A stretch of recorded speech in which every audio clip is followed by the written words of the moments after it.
द्वार। रथ को बाहर खड़ा कर दिया, घोड़ों को बाहर खड़ा कर दिया और महाराज दरवाजे की देहरी पर बैठ गए। बैठ करके रात्रि का इंतजार किया। अब रात का 12 बज गया है, महाराज श्री सो गए होंगे। जैसे ही महाराज सुमंत्र ने आधी रात में भीतर प्रवेश किया, बाबा गोस्वामी महाराज कहते हैं जो बातों की आवाज को सुना चक्रवर्ती नरेश के मुंह से निकल गया, सुमंत्र तुम आ गए। सुमंत्र ने देखा कि महाराज को नींद नहीं आई है, ये तो जाग रहे हैं। ये जान गए, पहचान गए कि सुमंत्र वापस आ चुका है। और जो कहा सुमंत्र चोरों की भांति आधी रात को चुपचाप दबे पैरों अयोध्या के भीतर प्रवेश करता है। फिर भी महाराज चक्रवर्ती नरेश ने जान लिया और जो कहा सुमंत्र आ गए, सीता को ले आए। सुमंत्र कुछ देर तो चुप रहे, बोले राम कुशल कहो सखा सने, ओ कहाँ रघुनाथ लखन बैठे। राम कहाँ है, लक्ष्मण कहाँ है, वैदेही कहाँ है। सुमंत्र चुप रहा, आंखों से गंगा जमुना बहने लगी। क्या जवाब दूंगा महाराज को। धीरे से महाराज बाबा गोस्वामी महाराज कह रहे हैं, जब जवाब नहीं मिला तो चक्रवर्ती नरेश कह रहे हैं आने फेरे की लाए हो वापस, आने फेरे की बनही सिधाए, ओ सुनत सचिव लो चल जल छाए। आंखों से गंगा जमुना बहने लगी। और जो महाराज सुमंत्र ने पूरा हाल दशरथ जी महाराज को सुनाया, हाल के सुनते ही महाराज चक्रवर्ती नरेश जैसे ही कहा कि नाव में बैठ करके वो तो पार हो गए तीनों, लेकिन मुझे सौगंध धरा करके वापस कर दिया। महाराज श्री मेरा भी मन आने का मन नहीं कर रहा था वापस, लेकिन जब मुझे सौगंध धराई तो मुझे वापस आना पड़ा। जो कहा महाराज जैसे ही चक्रवर्ती नरेश ने सुना तो महाराज जमीन पर धड़ाम से गिर गए और मछली की तरह तड़पने लगे। बाबा गोस्वामी महाराज कहते हैं, बोले प्राण कंठ गता भयो भुआल, गले में प्राण अटक के रह गए। कहते हैं कभी कभी महाराज की ऐसी बात आ जाती है कि ना भीतर वाली भीतर जाती है, न बाहर वाली बाहर आती है। बीच के बीच बाबा गोस्वामी महाराज कहते हैं, बोले मैंने बिहीना जन व्याकुल, मछली की तरह जमीन पर महाराज चक्रवर्ती नरेश तड़पने लगे और सोचने लगे कि ए सुमंत्र, मैंने तो तुमसे कहा था कि अगर तू सीता को ही वापस ले आएगा तो मैं वैदेही को देख करके 14 साल तक अपने प्राणों को रोक लेता, लेकिन अब मैं जीवित रहने वाला नहीं हूँ। और जो महाराज दशरथ जी ने कहा कौशल्या मुख के मलिना, और रवि कुल रवि अथे यवची। महाराज के मुखार पर मलिनता जब कौशल्या मैया ने देखी तो कहा महाराज आपके प्राण जा नहीं रहे हैं, आपकी मृत्यु आपको लेने नहीं आई है, आप तो अपने प्राणों को जबरदस्ती निकाल रहे हैं। जो महाराज कौशल्या ने कहा महाराज मेरा कहने माने तो धीरज धरिए, मैं कहती हूँ कि धैर्य धारण करो, धीरज धरिए तो भारी उपाय, धीरज धरिए तो आई पारो, नहीं तर पूरे सब परिवारो, नहीं तर पूरे सब परिवार। महारानी ने कहा महाराज आप धैर्य धारण कीजिए, इस तरह से व्याकुल होकर के अपने प्राणों को छोड़ देंगे तो महाराज इस परिवार का क्या होगा, इन बेटों का क्या होगा, ये परिवार पूरी तरह डूब जाएगा। जो कहा तो चक्रवर्ती नरेश ने कहा, ए महारानी, मैं किसके लिए अपने प्राणों को रोकूं? मैं कैसे प्राणों को रोकूं? बाबा गोस्वामी महाराज कहते, चक्रवर्ती नरेश ने कहा, सो तन राखा करब मैं कहा, जेहि न प्रेमापन मोरे निभाहा। सो तन राखा करब मैं कहा, जेहि न प्रेमापन मोरे। क्या बात करते हो महारानी, अब मैं किसके लिए प्राणों को रखूं? मेरा है ही कौन? जो मेरा प्रिय था वो तो चला गया, अब राम नहीं है तो अब मेरे प्राण भी रहने वाले नहीं। जैसे ही महाराज कहा, बाबा गोस्वामी महाराज कहते हैं, राम राम कहे, राम कहे, राम राम कहे, तन पर हरि रघुबर बिरहे, राव गए छोड़ दिया प्राणों को। यदि राम होता तो मैं अपने प्राणों को रोक लेता, वैदेही को यदि सुमंत्र वापस ले आता तो भी मैं अपने प्राणों को रोक लेता। अब ए महारानी, मेरे प्राण रोकने वाले किसके लिए रखूं? क्या काम है मेरा जो प्राणों को रोक करके रखूं? चक्रवर्ती नरेश ने कहते कहते अपने प्राणों को छोड़ दिया, और जो छोड़ा महाराज हाहाकार मच गया। बाबा गोस्वामी महाराज कह रहे हैं, उसी समय महाराज गुरुदेव ने तुरंत महाराज बुलाया और द्वारपालों से कहा, रथ को तैयार किया जाए और इसी समय ननिहाल में पहुंचा करके श्री भरत जी को लाया जाए। और जो रथ को तैयार किया, बोले, धावहु दीगे भरत पहुंचाऊ, उन्नत सुधि कहूं कह वचन काऊ। जाना और भरत जी को लाकर लाना है वापस, भरत और शत्रुघ्न को, लेकिन वहां ये चर्चा नहीं करना है कि महाराज चक्रवर्ती नरेश के प्राण छूट गए, ये बात नहीं बताना है। और जैसे ही महाराज पहुंचाया, बोले, इतने कहूं भरत सन जाई, और गुरु बुझाए पठई तो भाई। इतना ही कहना, इसके आगे मत बताना। जैसे ही महाराज गुरु की कही हुई बात पर वहां पर पहुंचे, बाबा गोस्वामी महाराज कह रहे हैं, उसी समय महाराज भरत जी अपनी ननिहाल में रात्रि के स्वप्न को देख करके पहले से ही भयभीत थे। जो भयंकर सपनों को देखा था, खरसियार बोल नहीं प्रतिकूला, और सुन सुन भय भरत समसो। महाराज रात्रि के स्वप्न को देख करके भरत जी तो वैसे ही व्याकुल हो उठे थे, और जो रथ सुबह सुबह प्रातः काल दरवाजे पर पहुंचा, समाचार मिला कि गुरुदेव का वक्तव्य है, आदेश है कि भरत और शत्रुघ्न को इसी वक्त लेकर के आए। भरत जी ने कहा, और तो ठीक है महाराज। उस समय भरत जी बैठ करके आसन लगा करके रुद्राभिषेक कर रहे थे।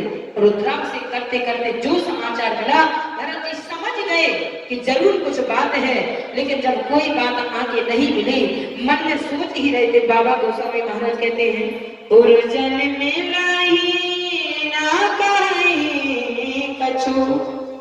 रास्ते में जैसे ही रथ आया, सारथी से कहा, ये सारथी, इस रथ को सीधे माता कैकेयी के दरवाजे रोकना।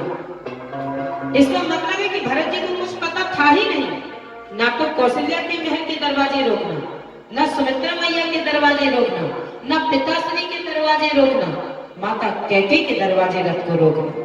और जो रथ को रोकने के लिए कहा, महाराज वहां से जब रथ चला था तो अयोध्या के 100% के लोग कह रहे थे, 50% के लोग बोले कि भरत और कैकेयी मिले मिलाए हैं।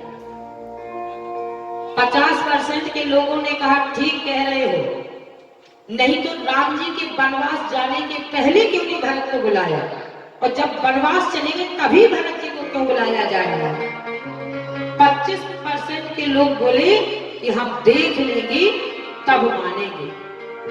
50 बोले भरत और कैकेयी मिले मिलाए हैं, 25 बोले कि हो सकता है कि मिले मिलाए हैं, 25 बोले हम देख लेंगे अपनी आंख से तब मानेंगे। 100% पूरी भरत के खिलाफ हो गई, कोई भरत की तरफ नहीं था। उस भरत के ऊपर क्या बीती होगी जब भरत जी जैसे ही प्रवेश हुए अयोध्या के भीतर। बाबा गोस्वामी महाराज से पूछा, जब भरत जी प्रवेश हुए तो उस समय की मुद्रा क्या थी?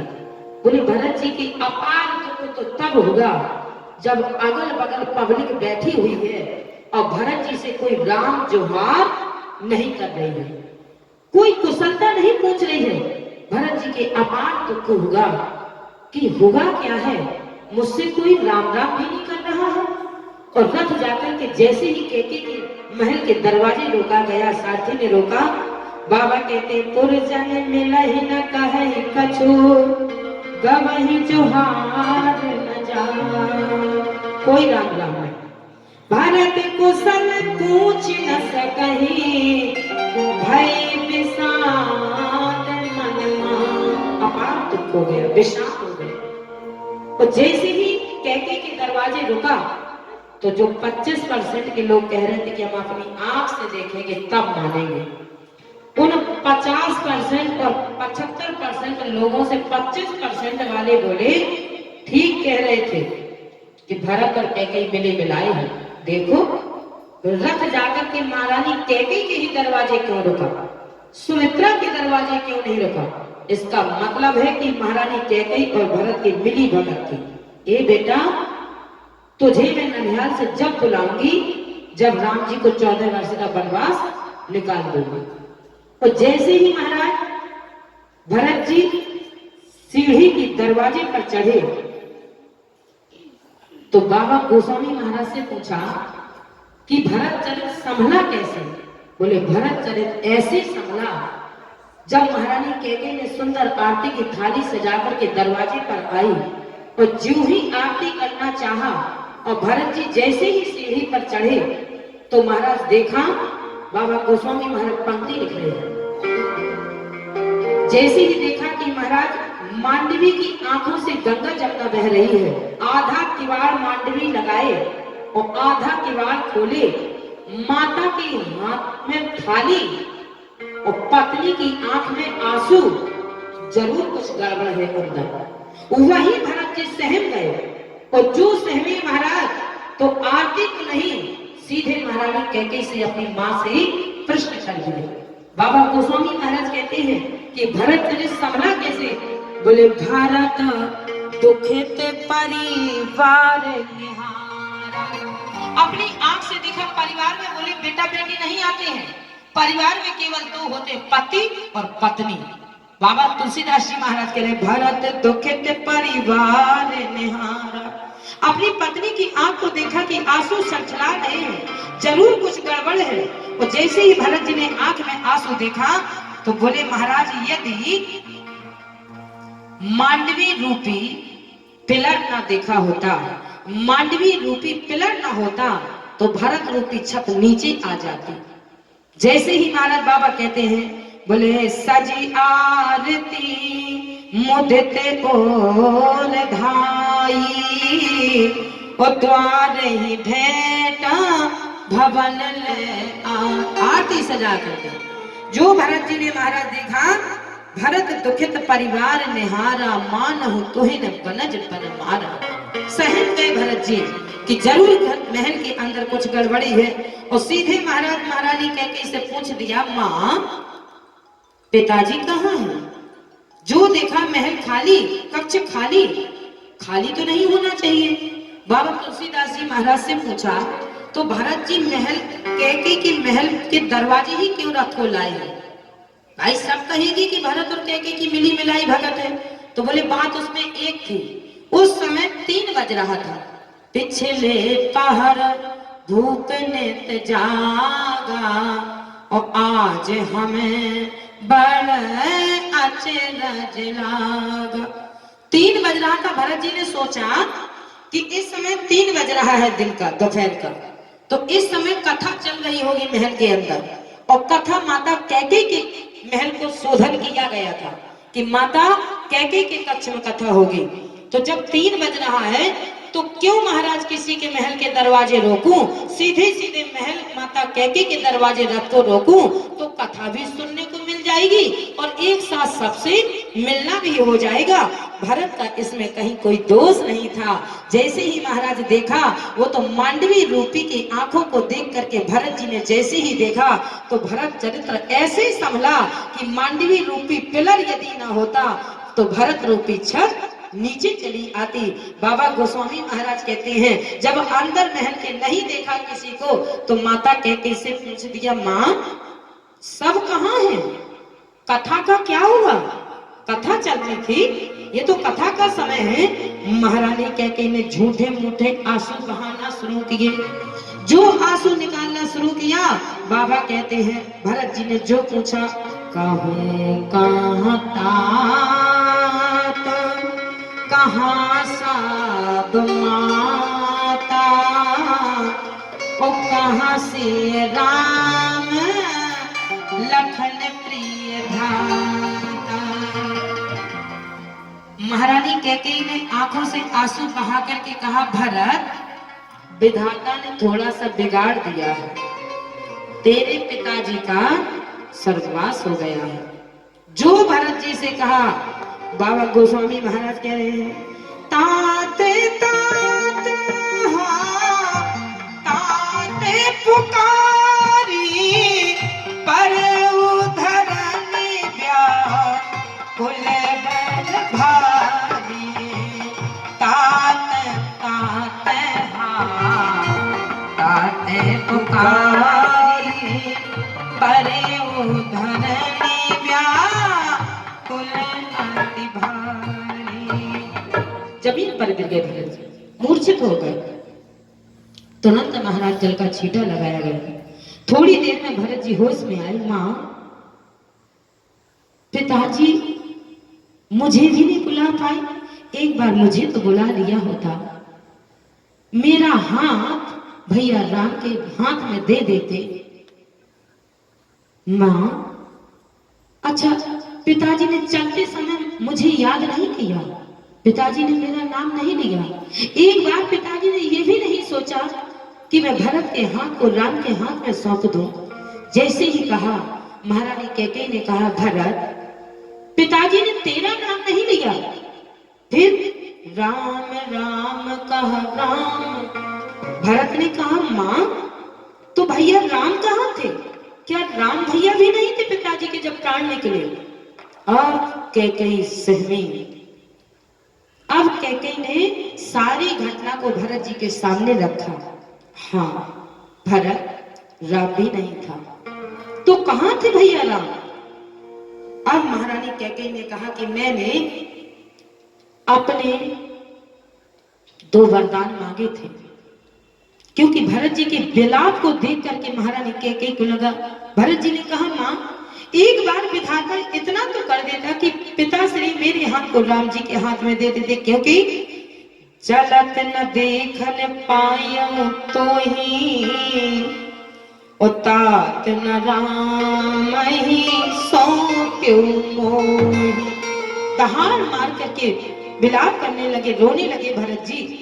महारानी कैकेयी ने भरत को जैसे ही सारी घटना बताई, भरत जी ने आंखों से अश्रुओं को बहाते हुए लाख गारी मां को दी। वर मांगत मना भई नहीं पीरा, करी ना जीभो मोहे परे उन कीरा, करी ना जीभो मोहे परे उन कीरा, परे मांगत मना भई नहीं पीरा, करी ना जीभो मोहे परे उन कीरा। जो महाराज कहा, पितु आयस भूषण वसन तात तजे रघुवीर। जैसे ही उस दिव्य दर्शन को भरत जी ने अपने नेत्रों में छप करके देखा, हृदय न हर्ष विषाद कछु पहरे बरकल चीर।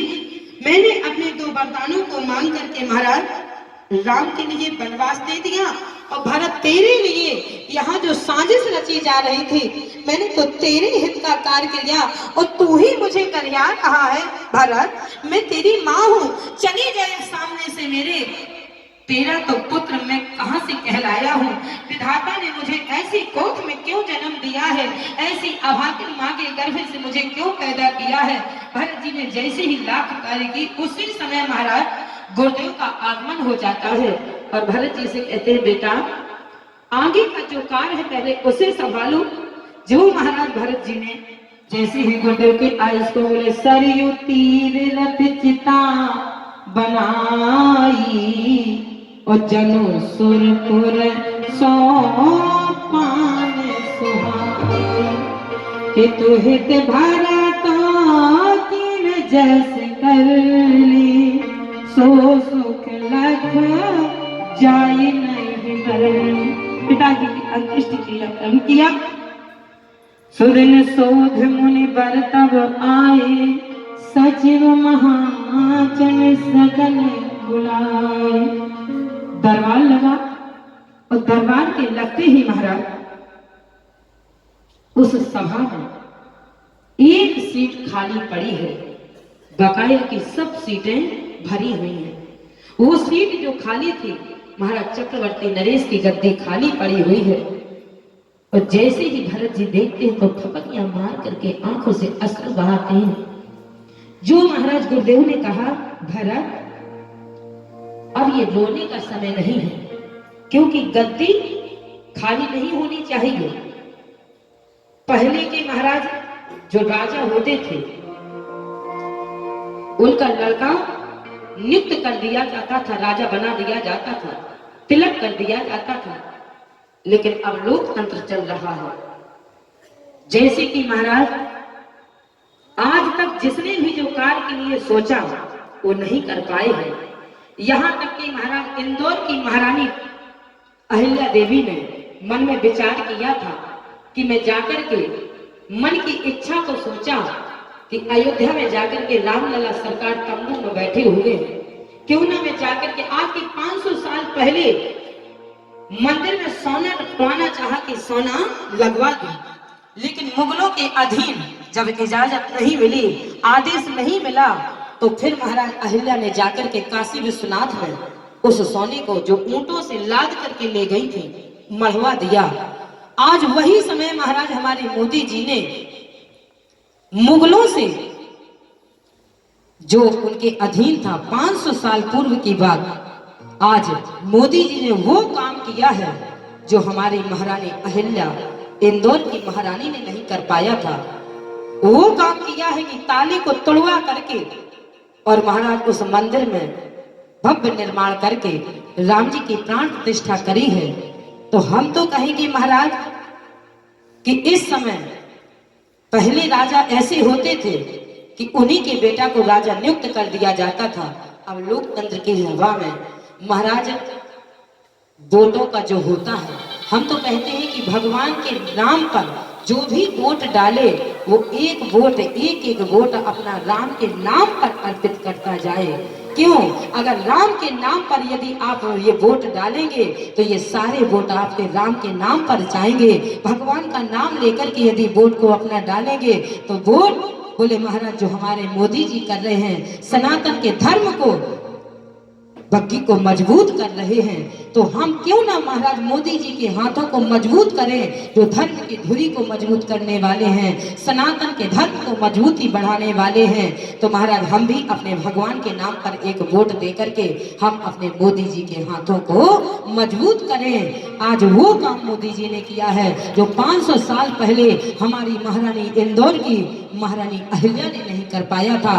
आज मोदी जी ने अयोध्या के महल के अंदर सारे दरवाजों को सोने से मढ़वा दिया है। सारे दरवाजे सोने के बनाए गए हैं। जितने गेट उसमें लगे हैं, चारों तरफ से जिस दरवाजे से जाएंगे वही दरवाजा सोने का मढ़ा हुआ मिलेगा। वो काम आज हमारे मोदी जी कर दिखाए हैं। जो आए तो बहुत हैं, लेकिन भगवान कहते हैं जिसके निमित्त मैं जाता हूँ, जिसके मन में मैं जाता हूँ, किसी एक को निमित्त बना करके मैं आता हूँ। जिनके मन की चित्त की वृत्ति निर्मल मन जन सो मोह पावा, ओ मोह कपट छल क्षेत्र न भावा। आज महाराज जैसे ही गुरुदेव ने कहा, ए भरत, तेरे जैसा पिता तो न होगा, न होने वाला होगा। जैसे तेरे पिता थे ऐसा राजा अब होने वाला नहीं है। जैसा राजा आता है जो महाराज भ्रष्टाचार को दूर करके धर्म की धुरी को धारण करने वाला, सनातन में धर्म की पताका को फहराने वाला। महाराज लाखों लोग मोदी को गालियां भी दे रहे हैं, लेकिन मोदी जी कोई एक्शन का रिएक्शन नहीं कर रहे हैं। किसी को महाराज बंदी नहीं कर रहे हैं, किसी पर कोई आघात नहीं कर रहे हैं। वो हमारे महाराजा आज राजा के सिर पर स्वयं राम जी की सिर पर पदार्पण ऐसे हमारे मोदी जी हुए हैं जो धर्म की धुरी को धारण करने वाले हैं। आज जैसे ही दशरथ जी की बात को कह करके भरत जी से गुरुदेव ने कहा, बोले भयाऊ न आहिना अब होन निहारा। ओ भूप भरत जैसा पिता तुम्हारा, जैसा तुम्हारा पिता है, राम राज पद तुम काहू दीना। ए भरत, तुम्हारे पिताजी के 2 वरदान जो थे माता के, उनमें तुम्हारे पिताजी ने 2 वरदानों का वरदान दिया है। एक वरदान की आज्ञा का पालन भैया राम कर रहे हैं और दूसरे वरदान की आज्ञा का पालन भरत तुम करो। तुम्हारे पिताजी कह करके गए हैं, राय राजपद तुम कहूं तीना, और पिता वचन फुर चाहिए। भरत जी ने बड़े धीरे स्वर से कहा, मैं इस सीट पर नहीं बैठूंगा। गुरुदेव ने कहा, क्या बात करते हो भरत, पिता की आज्ञा का पालन नहीं करोगे? भरत जी ने कहा, महाराज आपने खूब भले ही कहा है। एक बात मैं बताऊं, पूरी अयोध्या में महाराज राज सिंहासन संभालने की बात जब आई है तो जैसे ही महाराज कहा, जय हो भगवान की, ये मोदी जी का भगवान लगा गया है। बोलिए शंकर भगवान की। बोले महाराज एक बात बताइए, अयोध्या का राज सिंहासन संभालने के लिए कहा क्योंकि भरत जी महाराज भरत की आज्ञा का पालन करने के लिए आज्ञा चाहते हैं। तो जैसे ही भरत जी ने कहा, क्या ये उचित है कि मैं सीट पर बैठ जाऊं? जो महाराज कहा, गुरुदेव ने कहा, उचित और अनुचित का विचार करने का समय भरत नहीं है। सीट को खाली नहीं रखा जाता है। उनके पिता अपने पिता की आज्ञा का पालन कर करके राज्य सिंहासन पर बैठ जाइए। जैसे ही महाराज कहा कि बैठ जाइए, बाबा गोस्वामी महाराज पंक्ति में ले गए, एक बोली हनुमान जी महाराज की जय। अनुचित उचित विचार जो पिता के वचनों पर उचित और अनुचित की परिभाषा तुम सोचोगे भला? पिता की आज्ञा का पालन करना हमारा धर्म है। जो कहा देवा जब सुख सुजस के बस ही हमारा पति है। पिता की आज्ञा का जो पालन करता है बहुत ऊंचाई पर जाता है। भरत जी ने कहा, गुरुदेव क्या बात करते हो? हाँ, जैसे ही गुरुदेव ने परिभाषा समझाया, हे भरत मैं इसीलिए कह रहा हूँ क्योंकि परशुराम जी ने भी अपने पिता की अनुचित और उचित आज्ञा का पालन का मन में सोचना करते होंगे, तो क्या उन्हें पाप लगा? भरत जी ने कहा, लेकिन मैं महाराज इस सीट पर नहीं बैठ सकता हूँ। जो भरत जी ने कहा, महाराज बाबा गोस्वामी महाराज कहते हैं, परशुराम पितु आज्ञा राखी मारी मात लोक सब साथी तनय जगाती है यौवन गया पितु आज्ञा